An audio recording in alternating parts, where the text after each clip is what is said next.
Nous allons voir maintenant, comme convenu, un tutoriel sur l'éco-contribution sur BP2 et facturation bâtiment 2018. Donc avant de voir des cas particuliers comme les factures d'acompte et les avoirs et remboursements, nous allons voir effectivement comment mettre en place l'éco-contribution. Comme ça, vous verrez après comment ça se présente sur les factures, puisqu'on peut avoir deux cas de figure. Un premier cas de figure où l'éco-contribution est inclus dans le prix de l'article, vous avez un commentaire donc, qui est bien affiché, mais en pied de document, eh bien, on ne ressort pas l'éco-contribution. Par contre, après, eh bien, deuxième cas de figure, si effectivement pour vous c'est vraiment très très important parce que vous le rencontrez sur quasiment tous vos articles, eh bien, on va voir comment donc le faire ressortir par rapport au pied du document pour qu'il y ait vraiment la partie hors taxe au niveau de l'éco-contribution pour que vous, après, effectivement, vous le dissociez bien du prix hors taxe de vos articles. Alors, premier cas de figure, on va voir lorsqu'il ne voulait pas l'inclure, je dirais, en pied de document, mais vous l'incluez directement dans le prix de l'article. Donc, pour cela, dans les paramètres société, ici dans paramètres information société, quand vous serez dans de vente, vous voyez ici, alors moi je l'avais coché parce que je voulais voir le deuxième cas de figure, il ne faut pas cocher ça, on va voir ce premier cas de figure. Normalement, quand c'est comme ça, c'est le cas qui est présenté par défaut. On va voir ce qui se passe. C'est-à-dire que quand ce n'est pas coché, eh bien, l'éco-contribution est inclus directement dans le prix de l'article et vous ne le voyez pas au niveau du hors taxe en pied de document. Donc, on va voir déjà ce cas de figure.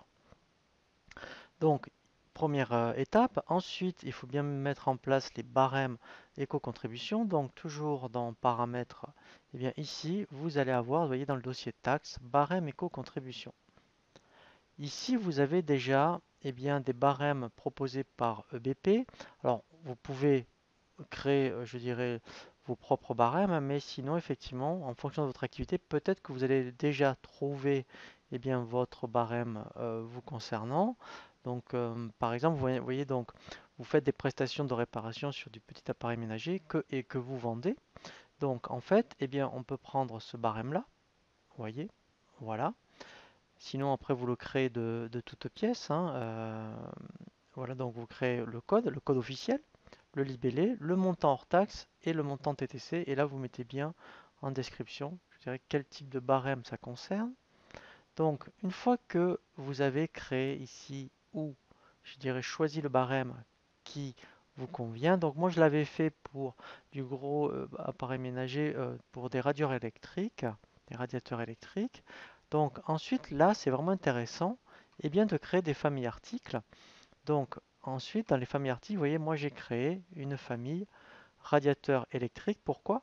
Parce que si je vends une centaine de radiateurs, eh bien, dès que vous voyez ici, j'ai mis le barème dans la famille, ça veut dire que dès que je vais appliquer la famille article dans mes articles de type radiateur, mais ça déjà je suis sûr de ne pas l'oublier.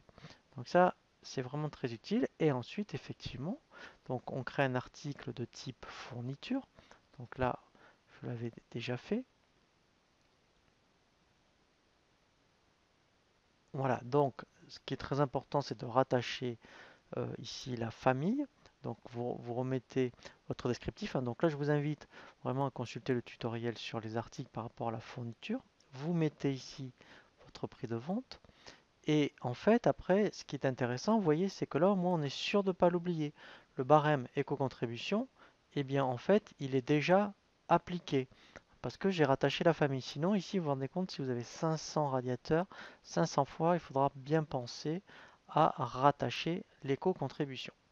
Voilà, et après, on revient dans un cadre classique, hein, je dirais, de fourniture.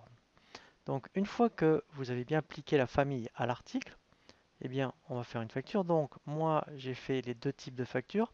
Donc, premier type de facture, donc je vends, comme ça, vous allez voir la différence pour le même article. Quand je vends le radiateur, où je n'ai pas coché dans l'information société que effectivement je veux inclure l'éco-contribution, ça va se présenter comme ça. Donc j'appelle mon radiateur. Donc ici en fait vous ne voyez rien.